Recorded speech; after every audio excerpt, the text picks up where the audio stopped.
Good morning students, as this welcomes you all. Now we are ready with new topics, and that topics is some important terms used in magnetism. What are that terms which are used in magnetism?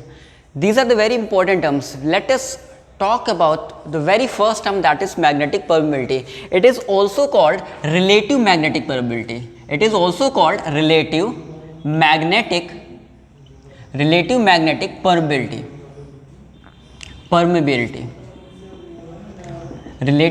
permeability. So how will you define the relative magnetic permeability?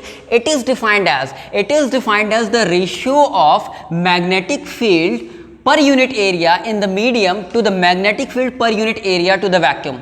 How will you define it? I am repeating my sentence again, that it is the ratio of magnetic field per unit area in medium to the magnetic field per unit area in vacuum.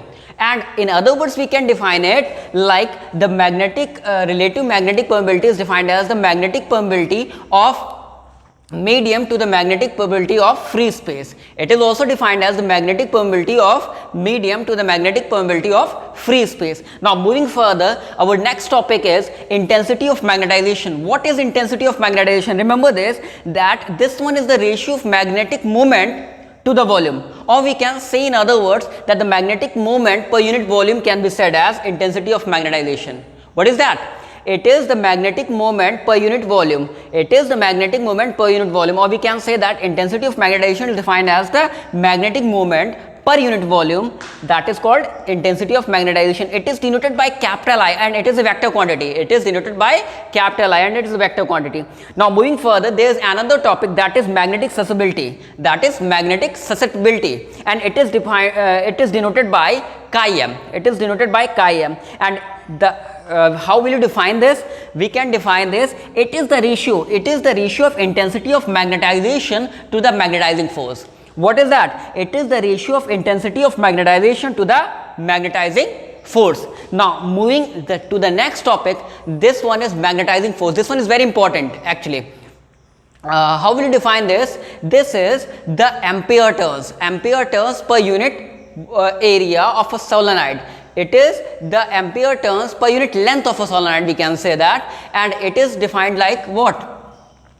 We know that for a solenoid B is equal to mu naught Ni, and this Ni is indicated like what? Vector H, and this vector H indicates the magnetizing force. So capital vector B can be written like mu naught H.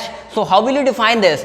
We can define this like the magnitude of magnetizing force is defined as the ampere turns of unit length of a solenoid, and it is denoted by capital H. Now moving further, there is another topic, that is magnetic flux density. It is denoted by capital B. How will you define this? If suppose F is written like QVB sin 90, then if Q is equal to 1 coulomb, V is equal to 1 meter per second, then F becomes B.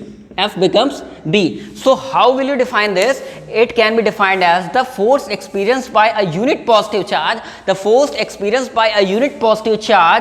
with a unit velocity in direction perpendicular to the direction of the magnetic field.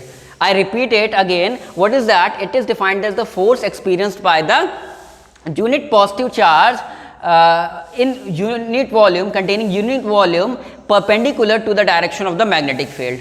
I repeat it again. What is that? The force experienced by the unit positive charge of unit velocity in the direction of perpendicular to the direction of the magnetic field. So this is all about these all points. These are very important terms which are used in magnetic property or magnetism matter.